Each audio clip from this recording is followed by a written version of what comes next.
At Skadden Arps, lawyers are free to take on pro bono assignments as though they were billable assignments. My hours didn't start counting until January, so my girlfriend Ingrid suggested that I take a GAL case. The idea excited me. There was something different about being a guardian ad litem, something real.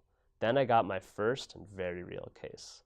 The mother had a history of homelessness and untreated bipolar disorder. She refused to take any prescription, preferring to self-medicate with a lot of marijuana. But despite this, she was smart.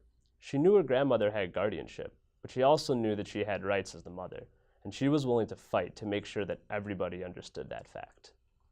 The grandmother was a sweet, elderly woman on government benefits. She lived with her disabled husband and 8 grandchildren.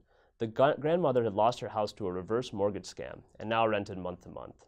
But despite this, she felt optimistic about the future of her and her kin. Any hesitations I had about the case melted away when I saw Legacy, a vivacious 8-year-old with the resilience of a Spartan. Despite what she'd been through, her eyes were bright with wonder and optimism. It was snowing when we first met, and I saw a few flakes. I told her we were supposed to get a couple of inches this week. I hope so, she replied. I love snow. Though it had been years since I had an opinion about snow, it was that love of snow in her eyes, and that was the reason why I signed up for the case. The first month of the case went by in a gray blur of appointments and investigations. As luck would have it, I quickly became embroiled in a massive M&A assignment that absorbed all of my time and energy. I managed to balance my responsibilities until one day the phone rang while I was drafting the first agreement of my career. Ajay, the grandmother said, her voice cracking ever so slightly, Legacy's gone.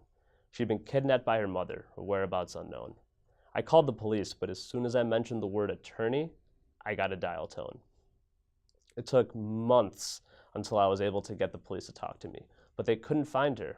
Then, after weeks of phone calls to relatives, Facebook sleuthing, and scouring public records, the Redlands, California School District, where the mother had enrolled Legacy in school, contacted the grandmother, and there was our location. I called the Child Abduction Unit in the California District Attorney's Office, managing to convince them that I was the child's attorney, and yes, I could make this work. The next thing I know, I'm on a plane to San Bernardino County. Through Skadden's network, I reached out to a public interest lawyer in California, who guided me through the research that I needed. After some last-minute brooding over the intricacies of California civil procedure, I headed to court. The DA was there for moral support, but really, I was on my own. The mother was also there. I didn't have anything against her, didn't want her to go to jail or for her life to be ruined, but I was going to get the kid back, no matter what. After 2 hours of passionate pleading, the judge rendered his verdict, and I won.